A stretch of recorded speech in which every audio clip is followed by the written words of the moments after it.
Live. So okay. We're going in hot. And we're live. Welcome to the Metal Lab. I am the two-headed giant that is Jason Collins and Tom Kerr. Tom joined me this week for the pre-show. I hope you guys caught that. I hope you guys enjoyed it. It was super fun. I hear there were audio issues, so hopefully that didn't detract too much from the whole experience. Yeah, I'm sure we were audio enough. Apparently there's a delay, so when we would say something, it wouldn't show up on the camera. So hopefully we were kind of like a radio show of Heroclix at the very least. Yes. But we're also joined this week by Mr. J. Hi. Who was presiding over us and correcting us and catching our rulings that we had to ask about. Mm-hmm. It's been an exciting week. This was the week that Thor and Undead came out this week. Wow. Like, it's actually been such a busy Heroclix week that it feels odd to think it's only been a week. Like, there's so much has happened in the last 7 days. Yeah, it's absolutely nuts. Actually. I've honestly haven't even had a chance to catch my Undead yet. All I've been able to get has been my Thor, so... love that Undead. I'm so happy with it. Tom has definitely got me in more of a rush to get it after the pre-show game, if you guys got that. So, and that's actually, we're going to spend a lot more time this week talking about the Undead set, because it's a set that's not getting a lot of the attention that it deserves. And it is, from what we've seen, a ton of fun as far as things are concerned. So, but before we get started, we always got to start. How's your week in Heroclix been, Tom? It's been great. It's been super busy. It's been the most expensive week in Heroclix in my memory, partly because for those who are longtime listeners will know, I'm a borrowing machine, and the reason for that is that I don't tend to buy a ton. I pretty much buy a case whenever a set drops. For this week, I bought a case, and then I bought another brick, and then I bought another couple boosters, and then I bought Carnage for $100 at a show because it was there. And then I bought the Undead countertop display. So all in all, it was about a $600 or so a week, Canadian that is, of Heroclix. And at that, it's not like I have everything, and it was put very well on 2 clicks from KO. Edward and Aaron were talking about the fact that don't try to finish this set at this point, or else you're going to be paying truly out the nose with all the chases and all the objects. I mean, get as much as you can, as much as you feel comfortable with, but this is a crazy set to try to complete. So I did the best I could, and then I played a game on Thursday, a sealed game. It was actually, they ran out of product. They ran out of product at the store, and so the sealed game, everybody but one person was able to play sealed. One person had to take a brick or a booster of Thor and a booster of something else. So I volunteered to be that person because I already had so much as it was. And it was good. I came in third place. I got a booster of Avengers Defenders War. It was actually Mike, our friend Mike White, who was stuck in that situation, but I offered a trade with him because I had bought more product than he had. So it was good. I had a great little time playing in that, and I got fellowship for taking one for the bullets, or taking a bullet for the team, or whatever you would call it. So I got the adamantium ball and chain, which is great. So I had fun. Awesome. You should probably work on what you refer to Sarah, though, and having her as a prize for Heroclix is not appropriate. Jay, how's your week in Heroclix been? She's very light. She's not adamantium. Just a comment on Tom. I think you got fellowship because after watching your game and laughing so much, my ribs hurt. So there's that too. Well, we have a good time, you know. Black Widow was going to move 20 squares because she came with new Avengers team ability and would stay in the same square. Good stuff. Unbelievable. I hate that. So I ended up doing my usual, which was buy a case with somebody, split the contents. So I did that twice, meaning I essentially got a case. So I ended up with Chase Odin, and then Prime Scourge, and just a lot of SRs.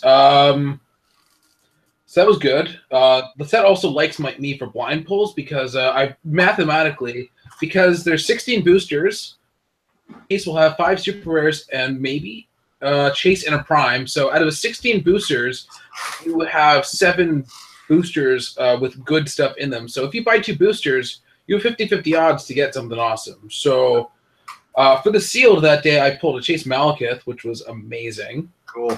Not so much playable in sealed because I went. Did I lose all my games and get the buys? So I technically went 1 and 2, with 1 not being a game that I played. So that was neither here nor there. But it was still fun.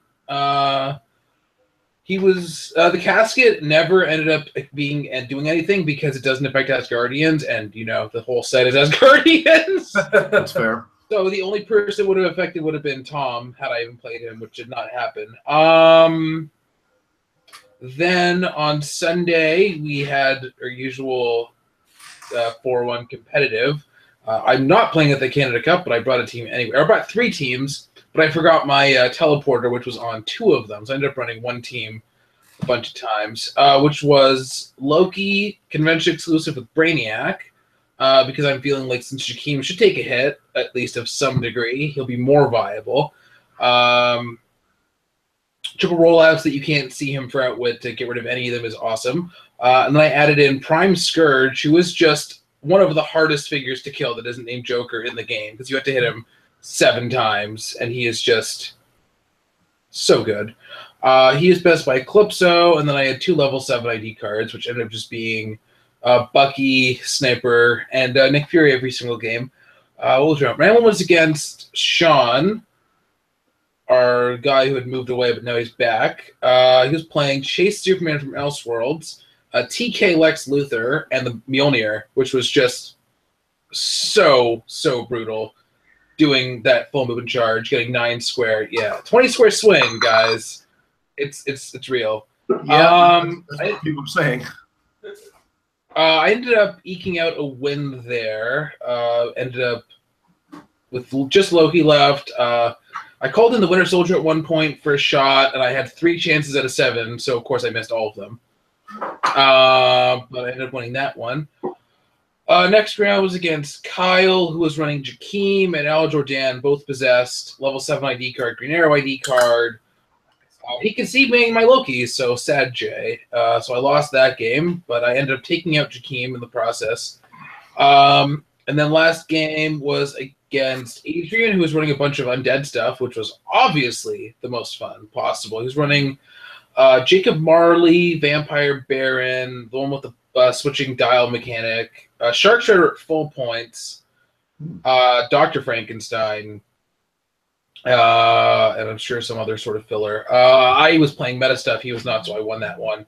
And then I had actually arranged a trade to trade my Malekith Chase for an Odin the Destroyer, but then I bought 2 boosters from 4-1, and because the set loves me, I pulled the Odin the Destroyer that I'd hoped to trade for. Yeah. You're doing pretty good there. So do they have more product now? Yeah, I got the starter. They had product I could blind buy. It was, they seemed to be all stocked up. We'll buy more. So overall, Thor set, it's the best in every conceivable way. There's never been a better set, and there never will be again, sadly. Well, you may have a point. I don't know. There's an X-Men set coming out with ID cards. Let's see how that goes, right? My week hasn't actually been too crazy as far as Heroclix is concerned. Bought my Thor, got my chase was Mjolnir carrying Thor, so that's pretty cool. Cool. Already had the Thunderstrike from the video, so you guys have all seen that. We're going to try to put together a video of what we got extra that we haven't seen in the previous one. And all my games have been with Tom today. So we got a little practice for Canada Cup and had a little fun on camera with you guys. So far sounding like we're also balancing it out fairly well. Jay, you said that you pulled 2 chases now from Thor. It was Malekith and something else? Oh, I have an Odin, yeah. So you have Odin and Malekith. You've got Thor and Beta Ray Bill. Thunderstrike. I also did a trade for Loki, who I don't know if she's competitive, but is still incredible. Wow, I've got Loki as well. So anyway, yeah, we're doing good. Yeah, we're doing pretty good. All we need is Mike's numbers now, I guess. Where's that guy these days? I know, right? Oh, he was busy today. Yeah. He must be on comedy today. All right. I think he was cleaning up his life after too much comedy. But we'll see. Fair enough. All right. But with that said, as we said earlier, we're going to take a little time to focus on the Undead set. We're going to try to go through it as quick as we can. We're starting a little late. We've had a lot of fun with the game beforehand. There's not a lot to talk about here, Clix, otherwise. But before we get that started, I'm going to give a little recognition to the man in our chat right now, Mr. Aaron Cantu. Oh, yeah. If you're on the live chat right now, he's the Rugged Dookie, so feel free to troll him. He is currently now the Rock 2017 U.S. Cup champ. Nice. Well done, so Aaron. big congratulations to Aaron. And also listen to his show. It's awesome. 2 Clicks from KO is a great show. It's the anchor of the Heroclix podcast community, and that's a big win. Yeah. Congratulations. Yeah. He also just did an episode with Edward Shelton, so it's worth listening to. That's true. Another great man in here. I did an episode of his show, of Edward's show, very recently, the Corey. So hopefully it'll be up soon. Fingers crossed on that one. Because myself and Daniel from Critical Clicks. Do you want to take a second to say what he was running for U.S. Cup? Here's the important part. He was running Mr. Death with the Book of Skulls. Oh my God! Oh my God! I love it. and Mjolnir as well. And, yeah, he had Mjolnir on the team as well. He had, I think he had the Joker off the top of my head, I believe, at 40 points. Mm-hmm. I think so. His team was just so good. Bananas. Oh my God, it was absolutely bonkers. And it does bring up a question that I kind of want to pose to you guys: is the format of the U.S. Rock Cup? It was I like to call it the curated Rock Age, not limited. So Rock Age is anything from the first Superman set on, so basically Oreo bases up, and that also includes stuff that isn't necessarily Marvel or DC. As well, you're allowed to use resources with that, but there is a curated ban list. Such things including the not fun Mr. Jakeem Thunder and Zombie Super Scroll. Not fun for some. I think they're strong. I don't think they're unbeatable in that particular format once you get what is out there. Copycat is not allowed because, and Patrick put it very, very distinctly when you mentioned a rule. Imagine I copycat your Bizarro. Now I also already have a Bizarro, and I have two Bizarros next to a guy who gets shot. Which Bizarro takes the damage? I think that was my thing. So as to avoid any confusion, you also got Felix Faust because, well, nobody likes him. Mm-hmm. As well as the Orange Power Battery. Nobody likes playing against that. Plus, I think with all the new rules and whatnot, it creates so many questions as opposed to anything else. It's just the worst. Yeah. But that said, I like the format for a number of reasons. One of which is that it gives us a legacy. So for players, our collections have a little bit more age. As well for stores who sell individual figures, it gives a longer life to the pricing. So it's kind of a twofold win. We win because we get to use our figures for a longer time. Our stores win because they can sell the figures for a longer period of time if this format takes off. It does have to take off for this to work out. And it does have a curated ban list, like I said, which is important for a format like this. And I call it the equivalent to Magic's version of Modern, which is everything past a certain set. It's a kind of a form of legacy. And what does happen when you have this varied a format, it is impossible to plan. So ultimately, you're forced to just play. That's fair. And that's, I think, the important part of this format is the fact that you can just play is really good. But then you also run into, I just happen to build a team that just happens to hard counter your team. But then your team hard counters 4 other options. But then those 4 other options also counter these things. And then it just becomes kind of bonkers. Sometimes there's a lot of openings for one-sided battles, regardless of a curated ban list. So I don't know. I'm going to pose it to you first, Tom. What are your thoughts on the format itself? Do you think we should give it some more legs, give it some more time, maybe even curate the ban list a little bit more? Or is it a format you're not a big fan of? I'm very divided on it. I mean, I think it's an excellent idea. And to answer your question, I do think we should give it a chance to stretch its legs a little bit more. Mm-hmm. Let it live in a few other tournaments, maybe have it as a specific subdivision of the ROC setup, and try it out a few other times. I mean, the only real downsides I see of it are, one, just being the fact that the game already tends to reward people who have a lot of stuff. This one all the more so, just because it does create a legacy format, but it also makes it even harder, nigh unto impossible for some new players, because Superman is going back. Like that's good. It's a big age that we're talking. We're talking like at least 3-4 years worth of cuts at this point. Can you imagine how that goes further on? Right? Exactly. So I mean, that's a pretty massive span. And the other thing that I have a bit of a concern over is I think that it's a great idea to have a curated ban list. But what I wonder, this is why I think we should do it a bit more. Because my fear of what might develop is that it just becomes a thing where whatever does well gets banned, and then that just goes through. I don't know whether after this you ban Mjolnir or something, or you ban Joker, or you ban something. But if it, I wouldn't necessarily say you have to. I wasn't there, so I mean, I am pulling this a little bit out of my ass. So take that with a grain of salt. What I mean is that my concern with this type of format is that where to draw the line with bans is a highly contestable point, and we're a highly volatile community when it comes to those types of arguments.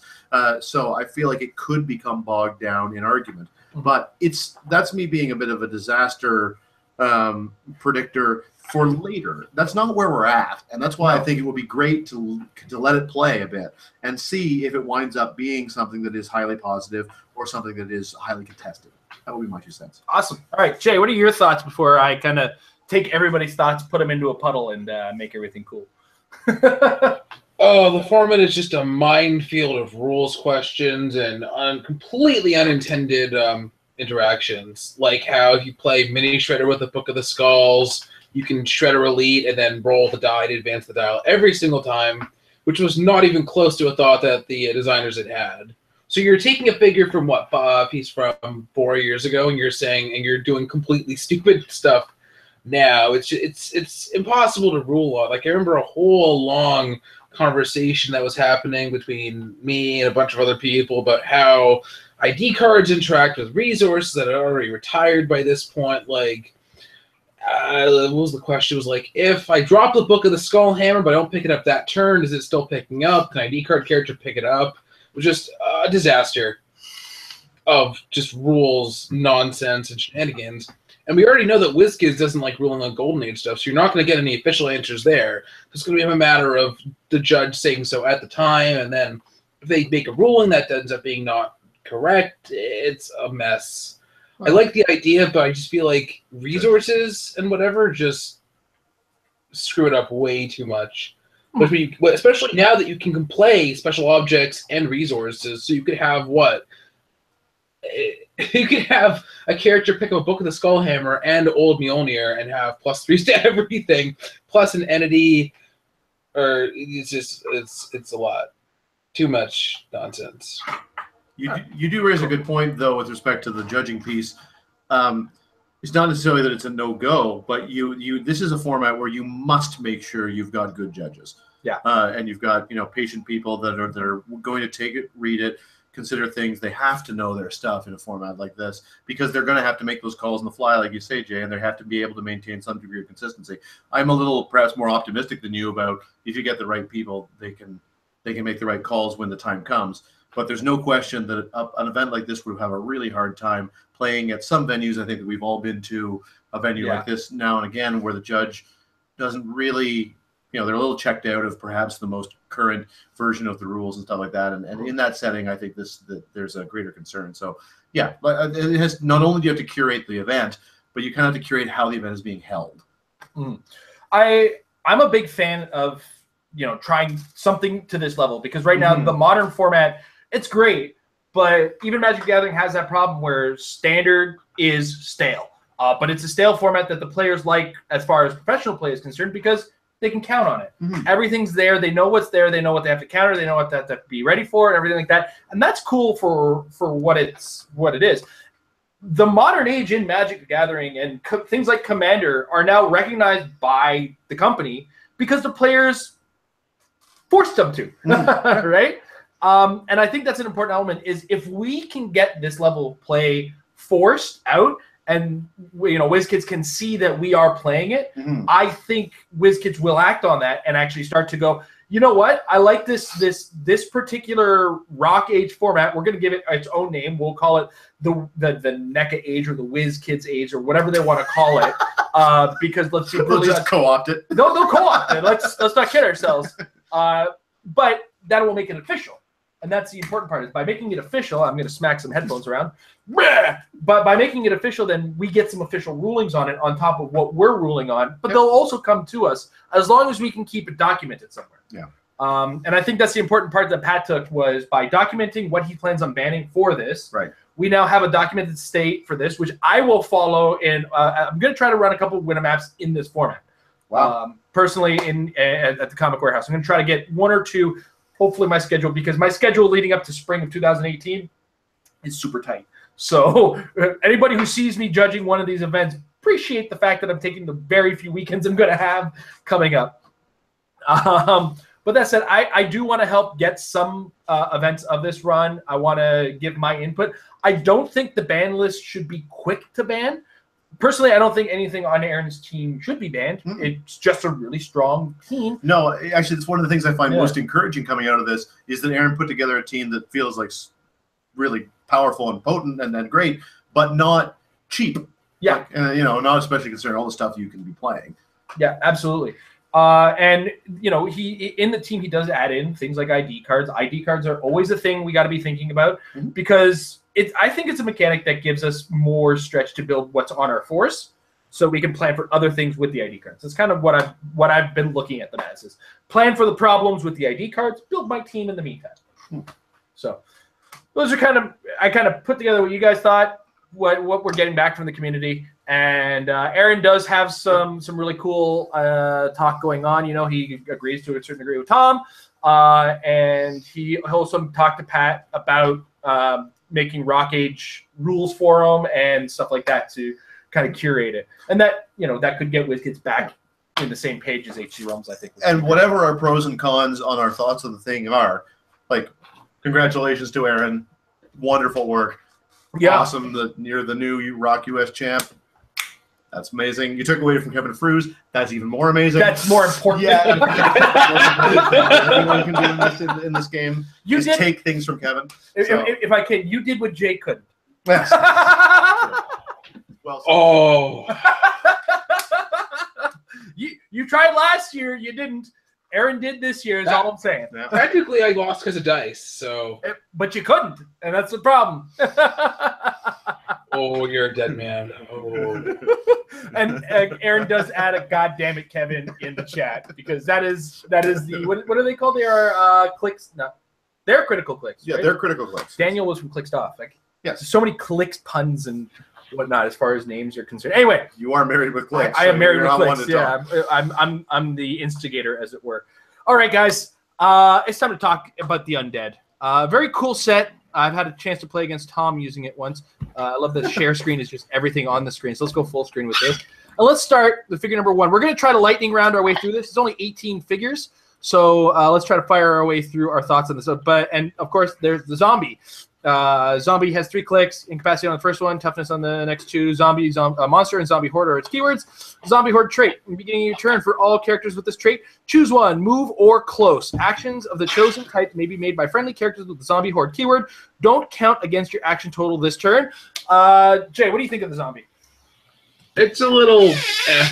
It's hard to take down for the points, but it's still really slow, low attack, no range, doesn't really do much, unfortunately. All right, Tom, you've had a chance to use it, so I think he's great. I mean, I admittedly, like, I'm kind of riding high on how much fun it was to play that team. But the fact remains that for 15 points, like you say, Jay, like I don't think you need to be much more than a little bit hard to take down, as long as you're not costing your team anything. And depending upon what you're choosing with Zombie Horde, I don't think that he's really costing his team much of anything to just sort of shamble his way across the board and either get in your opponent's face and force them to deal with it, or potentially get a little bit of persistent damage through, or some incapacitating in. His stats are unimpressive, and he's not going to last too long. But for 15 points, the fact that he can do whatever he needs to do with it counting towards your total is good for me. Yeah, I always kind of look at that and say, if it costs more points than it does the thing that you're trying to kill, so basically, if I take an action with a 100-point character to try to kill this 15-point character, the 15-point character has done his job. And possibly not succeed. The fact that 4 damage is necessary to kill him, I think, is great. Absolutely. All right, next up, Dr. Frankenstein. Yeah. He's got sidestep, willpower on the first 2 clicks. He's 30 points. He's got the special power on all 3 clicks. The special power we'll talk about in a second. His trait, it's alive. Support as free, but only to target characters with the monster keyword. When Dr. Frankenstein uses it, increase the D6 result by 1. And then he's also got the Mad Scientist, which is a special attack power we were talking about, Perplex, but only to target characters with the monster keyword. If the target is named Frankenstein's monster, Dr. Frankenstein can modify combat value by +2 or -2 instead. Tom, what do you think of Dr. Frankenstein? Well, I mean, you've got to be playing him on a monster team, or else he's really not much use to you at all. But as far as his functionality on a monster team is concerned, I think he's pretty decent. I think it's cool that he's got willpower, but support as free. That combined with the fact that he's got sidestep means that he's going wherever you need him to go. He's much more mobile than he seems with only 6 movement, because 2 turns out of 3 he's going to be using his actions to move, probably, to get himself into optimal position to use support and to use Perplex. So, situational. I think that on a monster team, he absolutely has its place. We'll get to the demons in the set. When we get to Belflagor, we'll see why one particularly good use of Dr. Frankenstein will come up. But in the meantime, decent for 30 points, but only in the team, only when you're building a team that really wants to use it. All right, Jay, your thoughts? He is absolutely very useful. Just support is free with the monsters. There's a good monsters out there. We've seen Venompool, Goblin King at 75 is still relevant. This whole set's monster. Bizarro. Free support of Bizarro is a pain in the neck. Oh, man. Oh, it's disgusting. Feels good, man. Feels good, bro. It goes down smooth. Goes down so nice. Yeah, this is a must-have if you have a monster on your team, a must-have for a monster-themed team. Monsters back, for real. Like, I keep saying animals back, monsters back. Yeah. Monster-themed teams are coming back in a big way, and Dr. Frankenstein is a major part of that. All right, next up, we have the skeleton. Charge, combat reflexes, some late dial super senses, 25 points. Skeleton army trait, unique modifier, adjacent friendly characters, the skeleton army keyword, modify damage by +1. Jay, I believe it. Well, I can take the lead. Go for it. Yeah, you can lead. I guess I can lead. I got Tom next to me, so now he's forcing the pace. Right. I mean, it's a skeleton. If you're working with skeletons, I guess it can work. I haven't looked too much. I'm gonna find out if there's some other stuff that works with skeletons, but it doesn't pop out as interesting, say, as the zombies. It takes the same number of clicks to kill him as the zombies. So. Yep. And he's also 10 points more, but he's a little bit more combat effective in that sense, especially if you can get a swarm of them going. I don't know. What do you think, Tom? I wish it wasn't a unique modifier because then you could really make more use of having more of them. I'm not as impressed with Skeleton as I am with Zombie because for 10 points more, he takes the same amount of damage to KO him. And the fact that he's not doing his stuff for free means that he's really chewing into your action total to get there. Yeah. So he's decent enough for 25 points. It's really not a bad click. But I would say this is, so far, of the three we've looked at, he ranks the lowest for me. Mm-hmm. All right, Jay? I think it would be an entirely different story if he had a 4 instead of a 3 movement charge. It's just a little too slow to be effective, unfortunately. And I feel like that's not an accident, to be brutally honest. Mm-hmm. All right, next up, the Demon. A little bit of poison to start, some toughness, some late regen, 30 points, 4 range, Demon Legion trait, power. Deal demon 1 unavoidable damage, then heal an adjacent character with the Demon Legion keyword 2 clicks. Oh my gosh, you didn't use this against me. Yes, I did. Oh, okay. I absolutely did. Power of Hell is a special damage power in the first 2 clicks. Running shot willpower, but only if a friendly character named Belphegor is within 8 squares. Oh, excuse me. Tom, what do you think of Jay first? Oh, it's Jay? Jay, Demon, what do you think? He looks decent enough considering he is the running shot. I'm looking forward to taking the card and scratching off the second L to make it Hell and then playing it with Hell. Nice. Tom? I like him, but again, this is much like Dr. Frankenstein. There's a caveat. I like him when he's with other demons and when he's with Belphegor.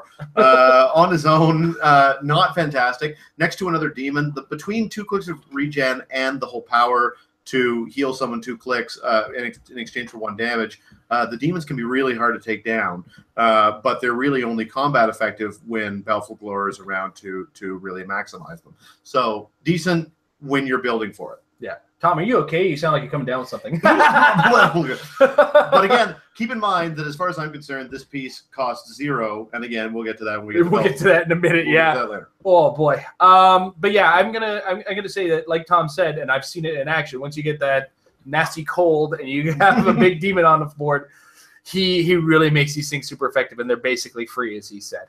All right. Next up. Werewolf. Yeah. Look at that dial. It's all over the place. It is back to the wild dials of the Spider-Man set, guys. All right. So he's got a trait, Lycanthrope, half man, half wolf, half frenzied. At the beginning of your turn, roll d6 for all characters with a Lycanthrope trait. On a 1 to 3, turn werewolf to a red click on the same click number. On a 4 to 5, turn him to a blue click on the same click number. On a 6, turn werewolf to purple click number 1. Then he's got a special damage power, which he only has on purple click number 1. Bloodlust. Do not turn Werewolf's dial when the d6 is rolled for this trait. When Werewolf would clear action tokens, roll a d6. On a 1 to 4, instead of clearing action tokens, turn him to red click number 1. On 5 to 6, remove 1 action token. Werewolf has protected outwit. Tom, what do you think of the Werewolf? You had a little bit of fun with these? Yeah, they're fun. I'm really divided, though, because rolling that 6 means that you're 1 hit at 17 defense with no defense powers away from death. And for 40 points, one hit for 17 defense is not that hard to come by, and you've given up 40 points for happening to roll a 6. And normally rolling a 6 is a good thing. To say nothing of the fact that if you roll that 6 and then subsequently you roll more 5s and 6s, you're staying on that click, which means that you're still vulnerable. Now, admittedly, you're vulnerable at 8 attack, 12 with blades, but still, in this day and age, the low point bracket is a really competitive one. And so for 40 points, this guy is decent, but he's not as spectacular as I wanted him to be in practice. And he's really vulnerable when he rolls what would otherwise usually be the kind of the good roll of 6. So I'm not as convinced as I was hoping I would be with him. I like the old rolls better. All right, Jay? Yeah, just being a one-click dial, if you roll that is just... And having no way to get out of it besides taking an action token and then clearing the next turn, it just makes it way too easy for your opponent to shredder you or something like that. And you get one attack out of it, basically, and then you're guaranteed that he dies. Yeah. To be fair, if you live, I guess, they should be noted, if you live, you go back to click 1 afterwards. So that's kind of cool, but too chancy for me. Yeah, fair enough. And from what I've seen of him, when he is on that click, the really obnoxious one-click dial, he's annoying and scary.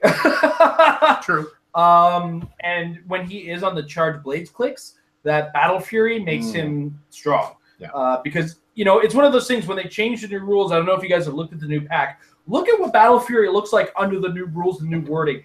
Holy smokes, is that a powerful power? Yeah, it's and awesome. The inclusion of it on a close combat based dial set is really good. But also added the fact he's got ranged combat expert with a 6 range on a 40-point character that could do a fair bit of damage on that. Yeah. This is not a click, but it's can be good in a number of certain circumstances. Which there's too many circumstances that he's not good in the right place. That really kind of turns me off of him.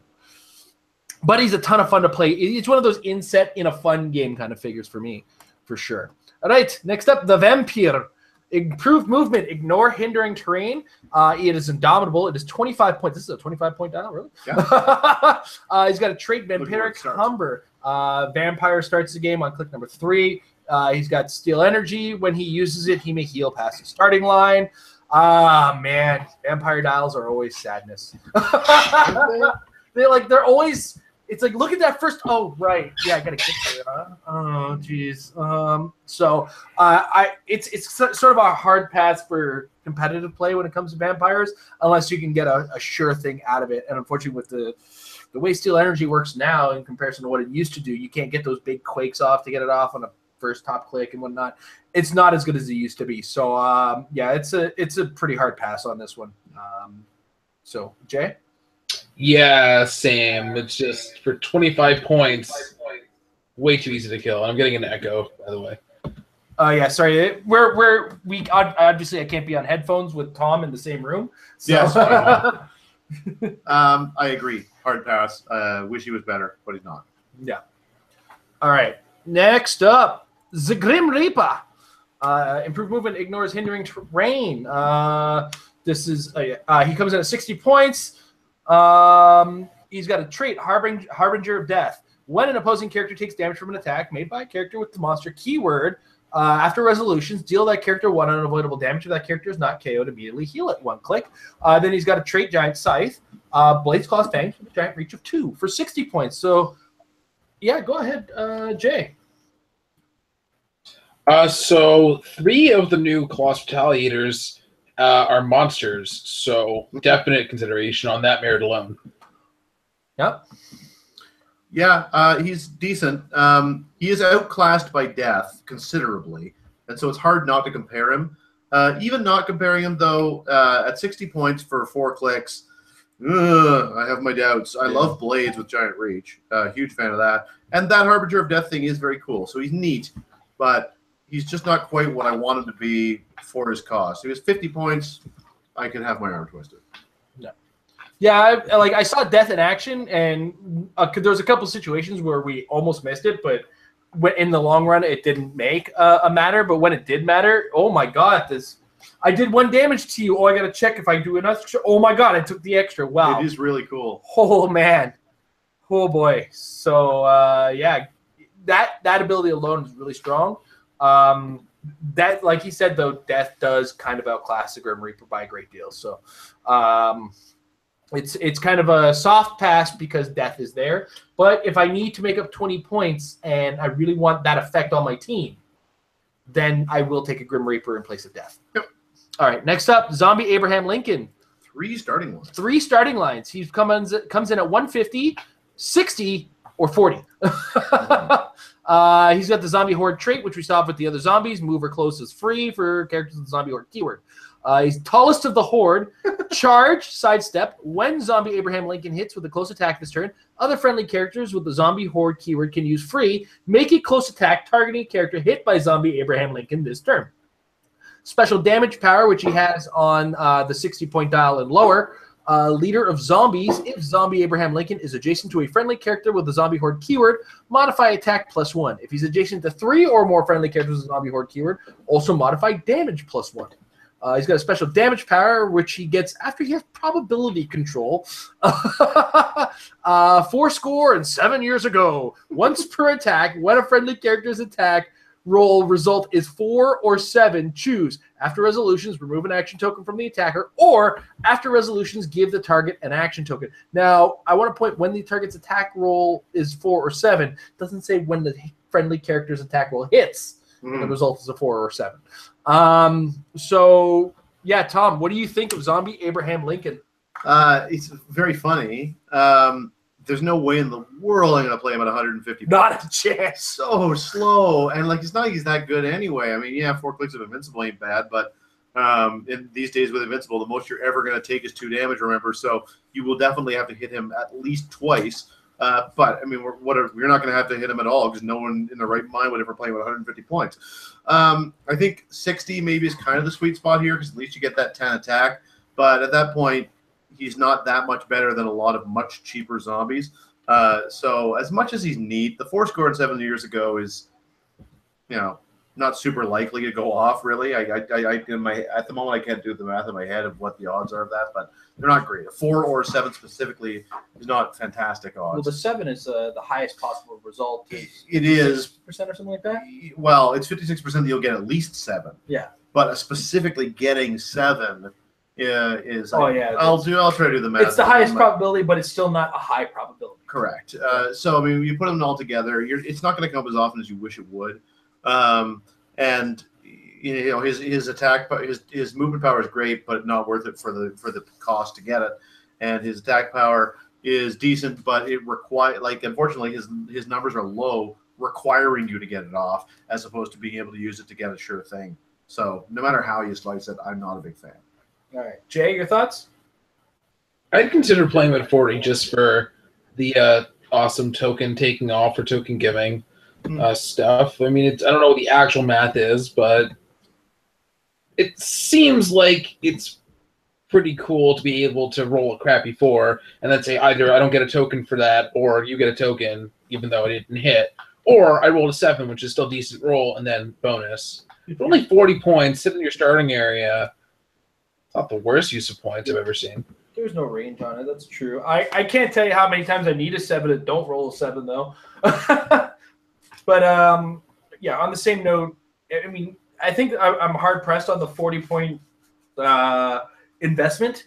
When it comes to, like, competitive play and whatnot, just investing that 40 points for this particular thing at a 27% chance of actually pulling that ability off. Thank you, Tom. No problem. It's always good to have the other numbers guy with me in the same room. Yeah, it's cool.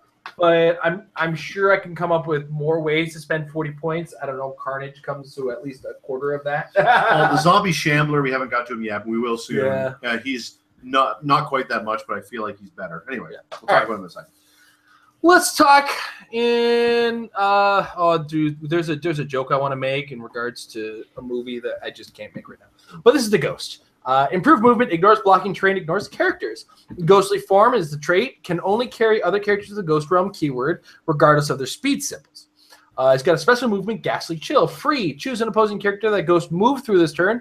Unique modifier, the chosen character modifies attack by -2 until your next turn. This guy's good, but there's another one that has very similar powers that's better. And I don't think he's as much more points in that case. He's like 5 points more, and it's just worth the extra investment because of what you get out of him. So cool, but there is cooler in the set. I don't know. What do you think, Jay?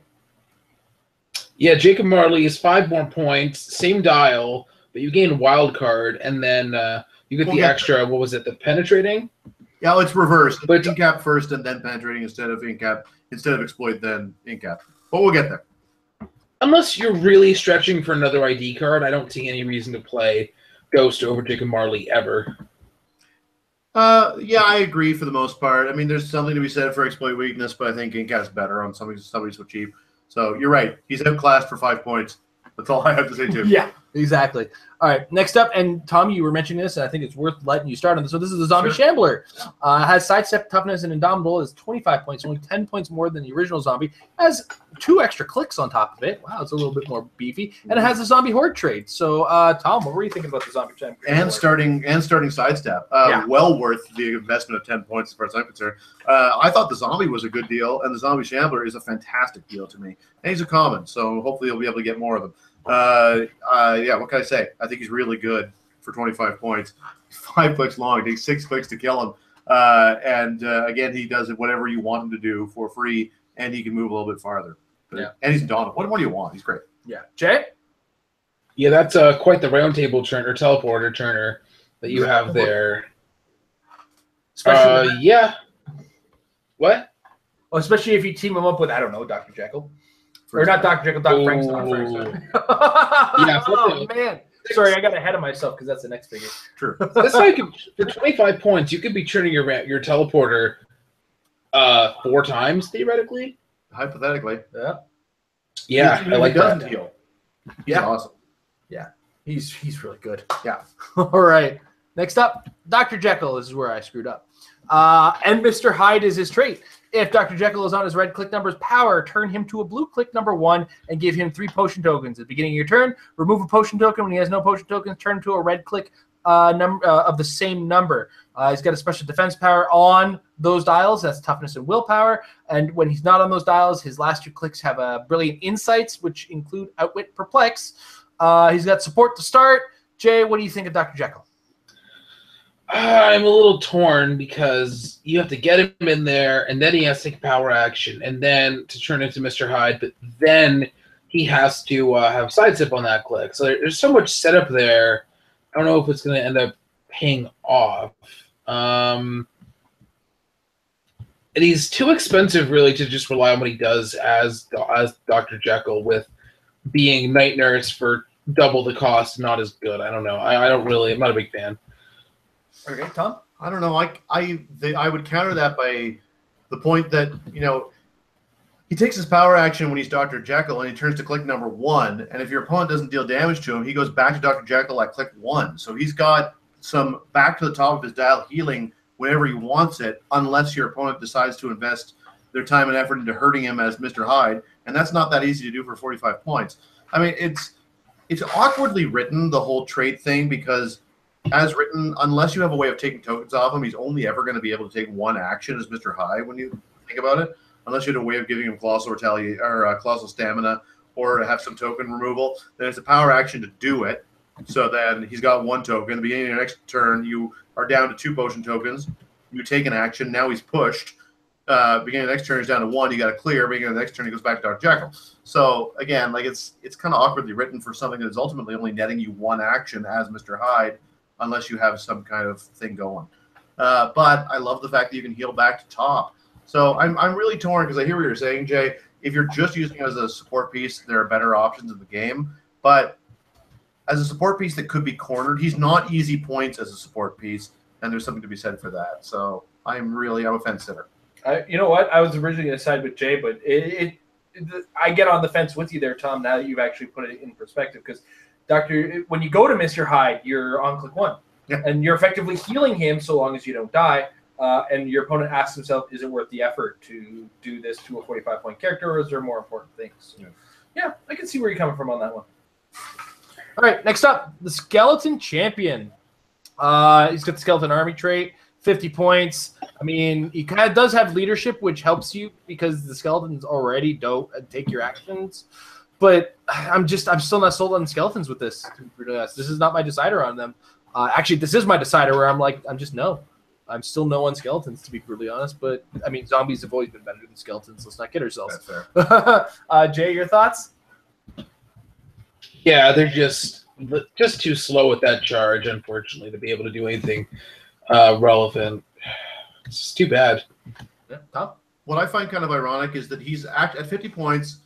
He's better played as 50 points of damage dealing on your monster team. He's actually better when he's not with his other skeletons because he doesn't really need the unique modifier thing with his blades. And honestly, with new leadership being what it is, and vulnerability and charged blades, he's not a bad package for 50 points on his own. He's kind of a lousy leader of other skeletons. So I would say with other skeletons, you're sinking points in without the return, and without them, there are better dials for 50 points. Yeah. All right, next up, Belfagor. All right, he comes in at 90 points. He's got 4 range. He's got this dial here. He's got a special trait, Demon Legion power. Deal Belfagor 1 unavoidable damage and heal adjacent character with the Demon Legion keyword 2 clicks. Same as the other demon. They all live to serve me. Power. Generate a RIP 004 demon on click 2. If no friendly characters named demon is on this map, generate 2 of them instead. So basically 60 free points on click 2. Yep. At the beginning of your turn, you may roll a d6 on a 4 to 5. Remove an action token from each adjacent friendly character with the Demon Legion keyword. On a 6, remove an action token from all friendly characters with the Demon Legion keyword, and those characters can use sidestep this turn. And they don't need to be adjacent. They do not need to be adjacent if you roll that 6. My goodness, did this guy just create nightmares for me when I was playing against them. You used them, so you go ahead and take the lead on this. I think, like, honestly, when you look at him at first, then he seems pretty steep for 90 points. That was my first thought until he was in practice. If you've got a supporter on your team, you can have a lot of fun with this guy because he can take his power action, immediately create 2 demons. One of those demons can heal the other one back to top in exchange for 1 damage. And then if you can support that other demon up 2 clicks, which these days is any successful support, then they're all at top click and they're all pretty good. So, like, when I look at this 90 points, that's what I'm seeing is him creating demons. And honestly, if we owned more demons, I would have spent a lot of that game creating more because you can just keep doing that, and they're great. The little demons, admittedly, they are giving points to your opponent when they die, but they're not that easy to kill. And talking about not easy to kill, this guy, 7 clicks deep is pretty good. Three straight clicks of regen, which doesn't fail anymore. And he has, of course, his Demon Legion thing, which the demons that he's creating can heal him back up too. So all in all, you're actually getting quite a package for 90 points. I'm surprised by how effective it is in practice, much more than it looked like it would be in principle. All right, Jay? Yeah, everything you said. Now that I think about it, it's going to be really fun because all these powers are based on the name keywords. It's going to be really interesting to see how thugs end up working out, joining the various armies of the monstrosities. I am the thug of the demon Belfagor. He's decent. All right. Next up is a Werewolf Alpha. It's what the heck? Okay. Yeah. Give me a second here. This is the first time I'm looking at the dial here. He's 50 points. He's got a trait, Lycanthrope, 2 legs, 4 legs, Frenzied. At the beginning of your turn, roll a d6 for all characters with Lycanthrope trait. On a 1 to 3, turn Werewolf to a red click on the same number. On a 4 to 5, return him to a blue click of the same number. On a 6, turn him to purple click number 1. He's got a special damage power or attack power, Claws and Teeth, where when Werewolf Alpha makes a close attack, he deals penetrating damage. Jesus. There's a special damage power, the Bloodlust. Do not turn Werewolf Alpha's dial when the d6 is rolled for this trait. When Werewolf Alpha would clear action tokens, roll d6 on a 1 to 4. Instead of clearing action tokens, turn him to clear red click number 1. On a 5 to 6, remove only 1 action token. Werewolf Alpha has protected Outwit. Jay, your thoughts on the Alpha? I actually think I like the other ones more. I feel like the hypersonic is nice, but the range combat extra is better stats. What's the middle dial on the regular werewolves? Oh, exactly the same as this one. Yeah. So that's exactly the same. And they've got charge on their purple click with the other one too. Yeah, and this has sidestep, which is it's already hard. It's already a hard sell with how easy it is to kill, but then giving it sidestep as opposed to charge. and the other one having blades as opposed to, like 3 penetrating damage is nothing to sneeze at, but No, it's like better than blades, I would say, because it's I reliable. don't know. I think it's differently good than blades. Okay, fair. I don't know. I think overall, I like the other ones more, but this one's pretty decent too. Hypersonic on a generic is pretty cool. All right, Tom? Yeah, he's only 2 points different, or rather 10 points different, I should say. He does at least his fatal 1 click is an 18 defense rather than a 17, but it's still the fatal 1 click that kills it for me at 50 points. At least Skeleton's 5 clicks long and has invulnerability. Can't trust it. I would like this guy so much more if the purple click wasn't even an option at all. Yeah. Yeah. And you know what? He loses the range. Yeah. That's an important element. He doesn't have the range combat expert. He does have that hypersonic, which is cool. And the fact that he can only make close combat attacks means he's dealing penetrating damage when you do attack. But I'm really missing the range combat expert on that. It was such a nice touch on the original Werewolf, to be brutally honest. Yeah. All right. Next up, the Vampire Baron. What the heck am I looking at here? Yep. You're going first. All right. Mist form or bat form. Free. Turn Vampire Baron to a click on the same click number but a different color. Pretty fun. One of the dials has a special movement power, Whisper on the Wind. Wrestling fans. Yeah. Improve movement, ignore characters. He never hits it well. Another bot. And then the damage symbol on the Shadow of the Night, tiny symbol. And he's got the bland part of the vampire dial right here. He's got Indomitable. He's 5 points more than the other vampire, which makes him. He's more interesting than the other vampire. Way more interesting. He's still not great. It's still not a figure I'm planning in any way, shape, or form to use. I like he seems like just more of an obnoxious thing that you can't catch. This just doesn't feel very vampire-y to me. This feels more like this feels more mischievous, like an imp or He's a trickster. He's a trickster type thing. This as a vampire baron who should be cutting people and eating their throats. I don't know. It's not really how I'm seeing it, but sorry. What do you think, Jen? I really like this style actually, just for the ability to carry him up as tiny. Then he turns into the poisoner. And he just becomes the most annoying thing to have to deal with because he's going to damage you with poison, and then he has senses shape change. And then if you damage him at least a little, he can turn back into steel energy, go back to the top dial, and keep on going. I think he's actually one of my favorite figures from the set. All right, Tom? I'll have to take the middle ground between you two because I think he's cool. I think you make some good points, Jay. Another real downside of him is that once you do deal him some damage, then his other 2 dials are not very useful at all, really. Like the one useful for survival, I guess, in the middle dial. But otherwise, you really want to be on that steel energy. But the numbers are so low. 1 exploit weakness is not going to get through Invincible regardless. And honestly, 9 and 8 attacks are pretty uninspired. You really want to be on top dial, and you kind of got to be there in order to make good use of any of his dials. So I agree with you for what it's worth that he is very interesting and kind of cool. But I also agree with Jason that it feels like there should be so much more. For 30 points, I can't really knock it. It's cool that he can be tiny, carried up, turn into a guy who's very hard to hurt, and then poison people. And if he takes damage, he has some way of getting back. But, nah. I also like that these days he's actually high enough points to call on stuff. Like, he can call on a Retaliator, he can call on the Atom. For 30 points. Yep, no, you're right. You so much. Call in the either Atom at that point. Speaking of calling in atoms, which one of you guys borrowed my Atom ID and didn't give it back? Wasn't me. I own one, so it's not me. All right, next up, Death at 80 points. Improve movement, ignore hindering. He's got the Harbinger of Death, which we saw on Death. He's also got the Giant Scythe, which we saw on Death. So it's really just a difference of dial with an extra 20 points. He's got a lot of pink on here. Yeah. He's got a lot of pink. It doesn't stink. What do you think, Jay? Classy. I don't know. For the extra 20 points, I don't know how much you're really getting out of him as opposed to the Grim Reaper. He's pretty cool, though. Like, Precision Strike now is... The ability to reduce penetrating damage. Maximum amount of damage taken is 3. 2 extra clicks of life. Precision Strike. I don't know. He's a third of the points more, and what you're really wanting out of him is the trade, so... I don't know. It's... Yeah. Okay. He's a third of the clicks more for exactly a third of the points more for exactly a third of the clicks more. With a better upfront defense, power, and lots of healing potential. I mean, they both do technically. Yeah. I can't. In my mind, I want the trait.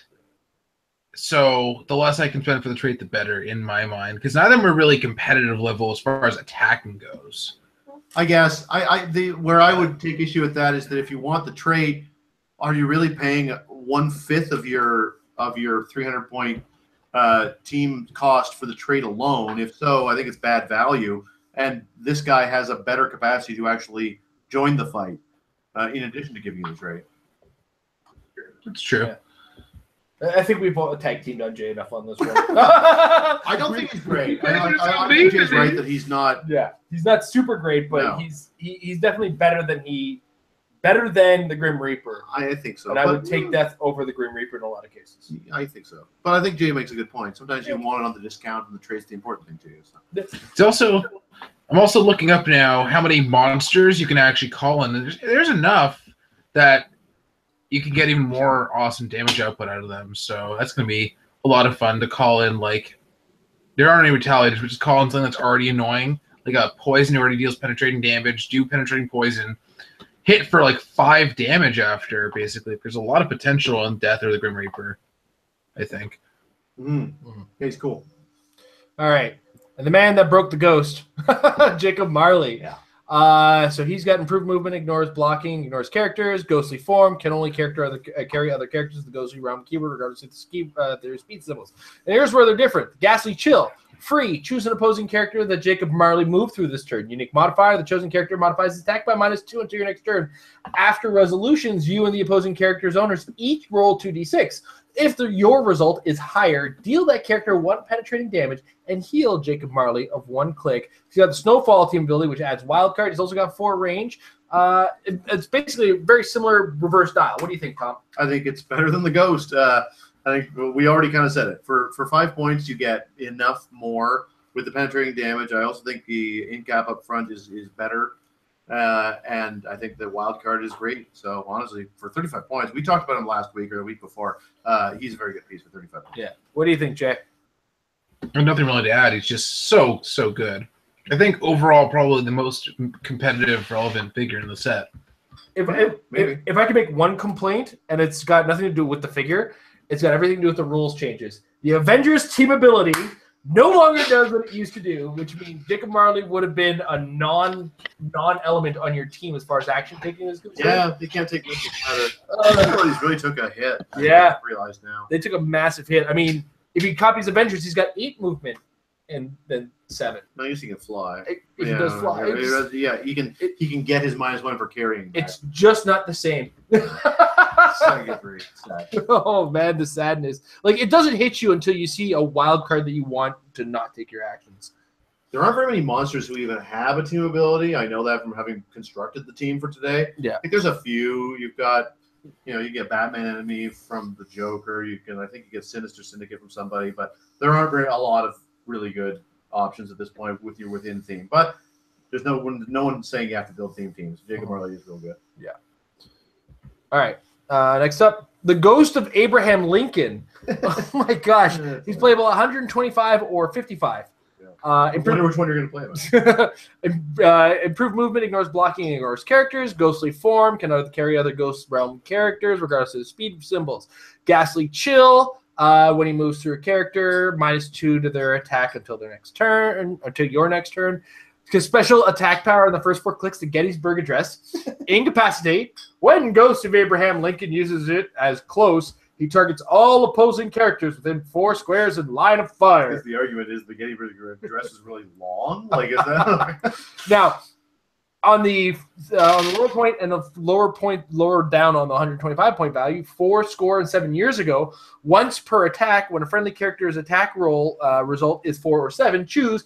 After resolutions, remove an action token from the attacker, or after resolutions, give the target an action token. Who's this? This is mine. Yeah. Okay, so we go back to the zombie Abraham Lincoln, and we were thinking about bringing that trait in. Yeah. This guy brings so much more to do the same kind of thing we're aiming for with the 4 scores and 7 years ago that I'm actually more inclined to use him at 55 points. Yes. and get that 4 score as a bonus, but also drop some attack values on my opponents so that they're not hitting me as consistently He's only a 55-point guy. Yeah, he's only 55 points. And I'm actually getting some action out of him. To be honest, I like him a lot more than his zombie counterpart. I don't know. What do you think, Jay? Yeah, I don't know. I don't know if he's quite competitive. He feels a little expensive for that. I get where you're going with it, but I just feel like overall it's just too expensive, considering how slow he is, or relatively slow. I'm another fence sitter here. Yeah, as far as I'm concerned, 55 is the only one worth talking about. But for 55 points, he is decent. Nice deep dial, not easy to hit up front. I love the fact that he can just drop your attackers down by just going through them. It's cool that the 4 scoring 7 years ago. It all kind of works. The only real thing I regret is that on his last 3 clicks, he loses everything that makes him interesting, and he has no way of healing back to them. So he's a 6-click dial that is functional for 3 clicks. You're right. I see you. You're hovering over the remember support, and you're right. There's no doubt. Like, you need to heal this guy. But again, the demons, they just get to do it. This guy's got to go seek out his healer. But anyway, he's got phasing, so he'll get there eventually at 6 movement. 4 scores and 7 years ago, we talked about Dr. Jekyll. That's right. Dr. Frankenstein, sorry. Well, I guess Jekyll's got support too. They both work. That's true. Yeah. Frankenstein works better because his 6 range will be met in the middle with Dr. Frankenstein's 6 movement and sidestep. So he'll get 8. So it's a 14 movement to get to healing. Yep, that's fair. Yeah. All right. And finally, Frankenstein's monster. One of the only unique dials in the whole set. Yeah. What you see is what you get. Or unique sculpts. Yeah. Oh, yeah, exactly. Because everything else is kind of the same on a different dial. Frankenstein's monster is 60 points, which is what you get for stats and powers. Indomitable, he's a monster keyword. That's it. Special first trait. Roar. At the beginning of your turn, roll a d6. On a 4 to 6, Frankenstein's monster may immediately make a close attack. My creator is his other trait. Friendly characters with the scientist keyword can use support to target Frankenstein's monster. When a character with the scientist keyword targets Frankenstein's monster with support, his defense value is 14 for that action. If that character is named Dr. Frankenstein, he can use support even if he or Frankenstein's monster are adjacent to an opposing character. Tom, thoughts on Frankenstein's monster? I think we talked about him before. Yeah, I think we did, and he's good. 60 points. He's solid. I don't think he's spectacular. He needs that support the way his attack values drop. But at least, he could give it to anyone who happens to be a scientist as opposed to it needing to be Dr. Frankenstein. Then again, you certainly should be if you have the ability to do it. And anyway, if it's a theme team, you're going to have to. Otherwise, the Battle Fury is awesome. But I don't think he's exemplary for 60 points. You need to build a team with healing and backup in mind. Mm-hmm. Jay, your thoughts? Yeah, he's basically decent for the points, especially considering it's only 60. Like, that's really cheap considering how thick that dial is. For 60 points. Yeah. It's one of those things. It's like, it's a great 60-point dial. It's just not a 60-point dial that works. And there's nothing wrong with that. It just happens to be the way it is, So, but that's our fresh take on the undead set. Everybody's talked about Thor, so there's so many sources to talk about Thor that, and I mean, we've talked about it at length. I've got videos of it, and 2 sets came out in the same day. One of them was worth talking about. Overall, though, and let's go around. Is there anything that stands out in the set that you would use in competitive play as it stands? Top of my head, I mean, Dr. Frankenstein, it would work really well with Bizarro Green Arrow. And otherwise, if I was seriously considering monsters, then that would be my call. Otherwise, if I'm going to break theme and just throw somebody on, then I think Jacob Marley is the one. That's the one I comp with. But I want to have fun with all those demons. Now, are you also taking limited into consideration? Because a lot of us still have to get our way through the limited format in the Rock Cup as it stands right now. Yeah, I mean, I haven't thought about that deeply, but off the top of my head, I think my answers are kind of the same. I want to see how many legs you can get with demons. Yeah. All right, Jay, your thoughts? Yeah, but just those 2 characters, exactly the same opinion as Tom. Yeah. Jacob Marley and kind of the Ghost of Abraham Lincoln at times are my standouts for the set, but at the same time, I've been on our Discord, our Patreon Discord, Yep. and the Monster Keyword has come up a lot in conversation as far as limited format. So I'm kind of focusing on that. I mean, as far as competitive play, the strict meta, I'm kind of locked in on my team. I've been locked in my team since comebacks. So minor tweaks on that at best is what I've been playing. So, but overall, I really like the set. I think it's really cool. I think it's super fun. Oh, so and awesome. fun to play with itself, like fun as a set to get pieces and build with them. You don't need to have an absolute ton of them, but if you can get some combinations, I think it plays well with itself, and I think it'll play well with others too. Yeah. Jay, your overall thoughts? Yeah, it's a fun little set, and it basically gave us as much meta as we would have thought, because it's, what, 2 out of 18? Yeah. Yeah. Yep. So about on par with normal Heroclix. Yeah, That's fine. 12 is 13% at that point. That's not terrible. Yeah. Oh, my goodness. We're missing an important... All right. Hopefully he's watching right now. All right. But as I mentioned earlier, our patron hangout, our patron Discord rather, is a thing that we have as a reward for being a patron. Doesn't matter how big a patron you are. It could be $1, it could be $100. Whatever you want to jump in, you get access to that Discord. That Discord has been hot lately. It's been really exciting to talk to other players. We share team ideas on there. Just yesterday, we had a kind of a chit chat and talked about what was up. One of our members is actually from Texas and kind of feeling the results of the hurricane. So all of our thoughts and well wishes go out to those of you in Texas who are dealing with all that extra water and wind. Hopefully Irma's a little nicer to you folks over in the States. That could actually make its way up here, I heard. So we'll see. But with all this weather and all this extra stuff, always check us out at patreon.com/marriedwithclicks. If you're interested in joining in any way, shape, or form, we have 3 tier levels right now. $1 gets you access to our patron and our our Discord and our patron hangout. Our patron hangout actually is going to be coming up this Friday. I forgot I had already said that. So this Friday, September 8th, will be our next patron hangout. So if you're a member of the Patreon, come join us on that. Tom is looking up in the sky. Are you available this week? I think of that. I can't remember. Well, I'm not working. You know what? That's good. Let's do an October Metal Lab patron hangout. Sure. Awesome. Cool. So the Metal Lab guys will join me in October. Post-Rocktober, I think we'll do. Or even at Rocktober. That'd be cool. That'd be a pretty good idea, I think. That means we got to fly in on the Friday, Mike. I'm in on the Thursday. So I don't know about you guys. We're debating that. I'm also planning an in-person hangout on the Thursday at Rocktober that I'm kind of putting together in my head. Just kind of a let's hang out, chit chat, play some Heroclix maybe. I don't know. We'll see what goes on. Maybe even do a battle royale or massive battle royale. Demons. Ooh, maybe we can arrange an undead battle royale. That would be cool. I'm going to talk to some guys to see what's up. So that's all tentative right now. But patreon.com/marriedwithclicks. Check out what you like. $5 gets you access to our recorded content ahead of time. We're going to be putting some more out tomorrow.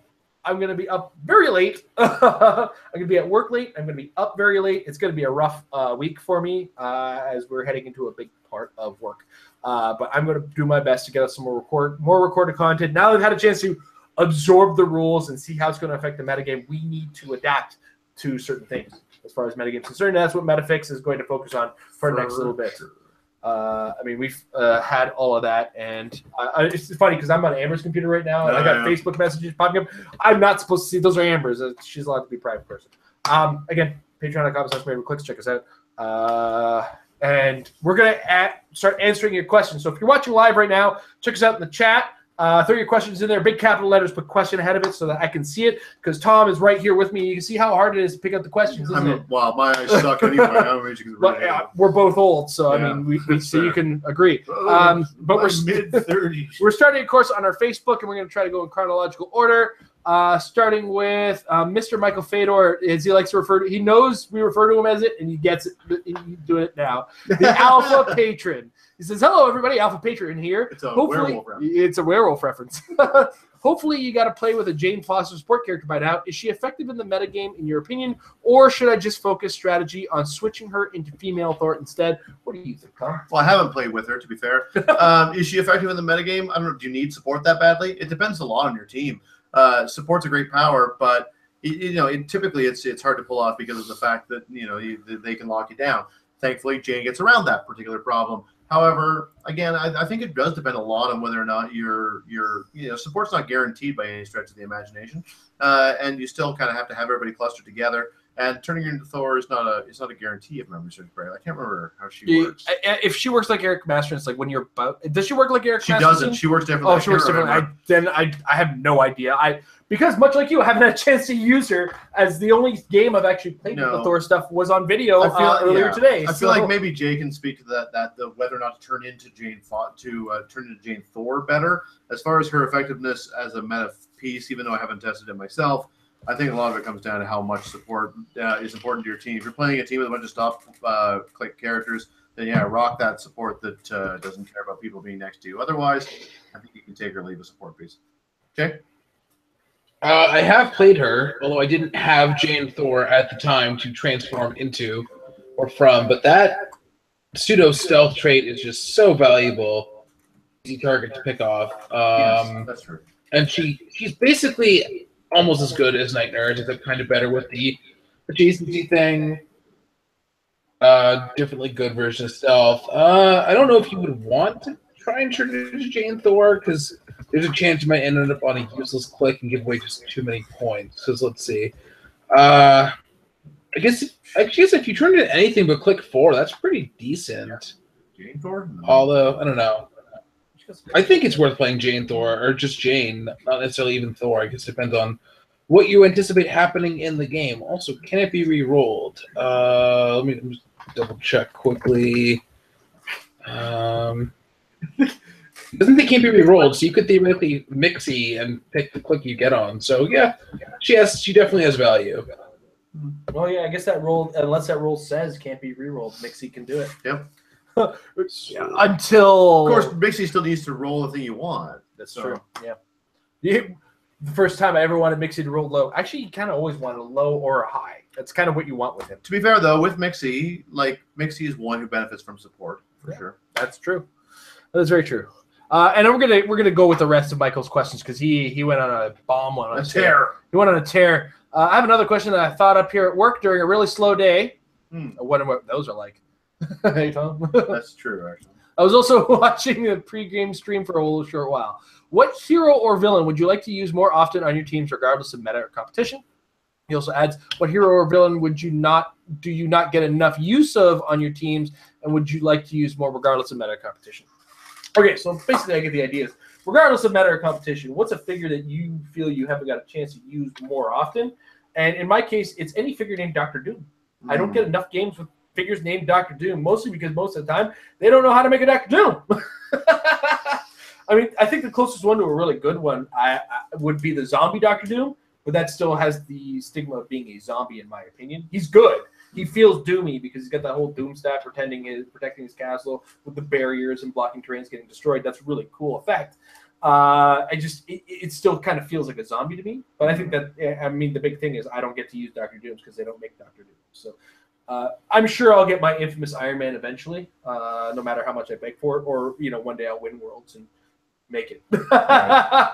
But yeah, as far as heroes or villains that I don't get enough use out of, it would be any character I own named Dr. Doom. I'm actually kind of trying to sell one recently. So, what do you think, Tom? I don't know. It's very hard to say. It would be easy to just sort of say the Hulk. The Hulk. I wish I had more Hulks on my team. But honestly, the answer is probably Mistress Death right now, because I don't think I don't think I've ever played her. And ironically, Aaron Cantu rode the Mistress Death horse into Extreme Victory. But even that notwithstanding, I like playing Mistress Death a lot, but I almost never really do. So I kind of wish I could throw her on more often. She's hard to justify unless you're really building for her, and then it's not as much fun. Yeah. All right, Jay, your thoughts?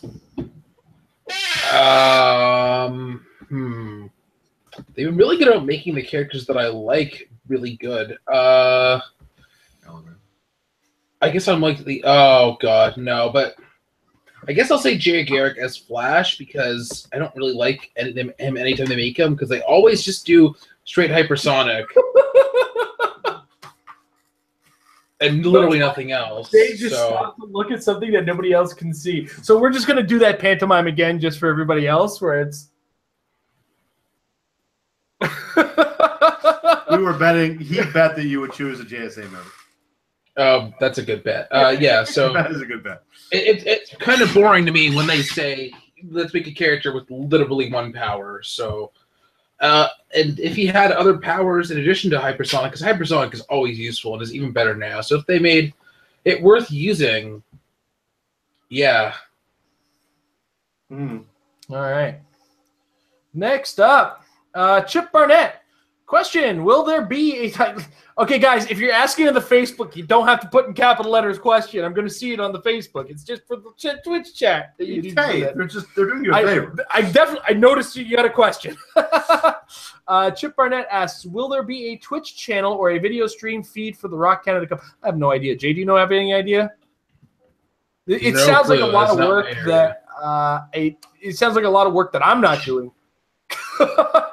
And I don't know if Tom, you know what? We'll keep you guys up to date. If there is one, we'll share the link on Facebook for sure. But those of you who aren't aware, I'll take a chance to mention it. This coming, not this coming Saturday, but the Saturday after, September 16th, will be the Rock Canada Cup at 401 Games in Toronto. I don't have their address memorized like I used to. 518 Young Street. What's that?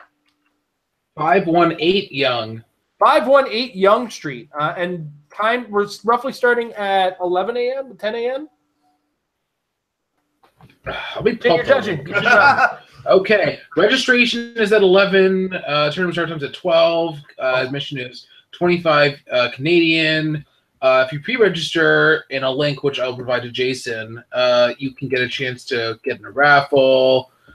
We're going to have participation prizes for everybody. Amber's head judge. I'm judge. Glenn is a judge. And new rules, all that good stuff. Yeah. Well, at this point, I think we should be assumed new rules because new rules started with the Thor release, basically. So once Jay sends me... Jay, don't send it to my Facebook, man. My computer's over there. Okay, here. There you go. There's all the information in that link. Perfect. Beautiful. I'm going to put that in the description below, folks, so that you have that information for you. It's cool to see you just doing it. This is the stuff I do whenever I'm starting to ramble or throw you guys some kind of a bone to talk extra. It's because I'm doing stuff like this. Yeah. Is getting pre-registration. Look at this. I'm amazing. I believe it. Yeah, the link is in that link. The link is in the description below, guys. But as far as the Twitch stream, we're not sure. People more important than us are in charge of it. So that's on them, to be brutally honest. Yeah. All right. Next up, Stephen Clark. Was that the computer? I think it was the keyboard. Oh, okay. Don't worry about it. It's a cheap keyboard. Stephen Clark, do you think with all the rules changes from that general lane from Superman, Wonder Woman is now meta? He's never stopped really being meta in my eyes. He's always been strong. The ability to give everybody higher than 40 points adjacent to him, outwit, the fact that he can get outwit from characters smaller points than him. He's always been a potent character, and outwit being stronger now.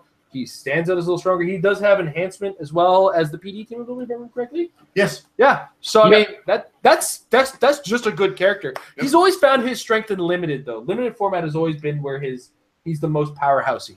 So I think that's where my well, he did win our provincials last year in constructed. He did. So. That's right, because provincials, if I remember correctly, last year was that limited format or was that normal format? Oh, it was normal. Yeah. Okay. So yeah, he had Pandora's box and he won. It wasn't him alone, but yeah, fair point. But yeah, he was part of a team with Nick Fury, I think, at one point. So I mean, yeah, there you go. He's still really strong in that combination because one of the things that the player using him did, you have a Nick Fury. Nick Fury is adjacent to General Lane, which means now Nick Fury has both his you can't use power and outwit. Yeah. So if you combine that now, Nick Fury with a General Lane. Yeah, he's always been good. Yeah. He gets better because wit is better. So yes. Yeah. Still meta. Still meta. Are you also? Oh, carry on. Yeah, play him with call-ins. Like you bring in Green Arrow. Oh no, he doesn't shut off whatever non-dial powers. Oh wait, he just totally did. Let's take that. All right. Okay, so next up, Mike Bockley. Hey, Metal Lab. Glad my package got to you safely. Yeah, thank you, buddy. Yeah, I wish I had my dice. Now with Mighty Thor out in the open and people going nuts for that new plastic crack, I have to ask, what figures do you see making the most impact in standard modern play, and what do you see making the most impact in Rock Age play? Also, with the Rock Age format, do you anticipate anything old becoming competitive with new game elements? Till next time, peace. Okay, well, Aaron answered all of your questions. Yes. What from Thor is great? Mjolnir. What old piece coming back? The Book of Skulls. Aaron didn't use Mjolnir. But Thor wasn't legal for the event. Oh, was Thor not legal? No, he didn't. Oh. All right. Yeah. Misquoted. Yeah. I blame Tom. Fact remains, that doesn't change the fact that Mjolnir is awesome and does work really well with a lot of older elements. Yeah. So. Like the original Mistress Death. Or like with Mistress Death in general. Make a close combat attack from what's her range? 10? Yeah. Seems okay. I don't know about you. I like the original Death with 13 range. Oh, man. She does kind of suck in the Yeah, but she's not totally great. sucks. She doesn't do in close combat what this new Death does. No. New Death's way better. Oh, man.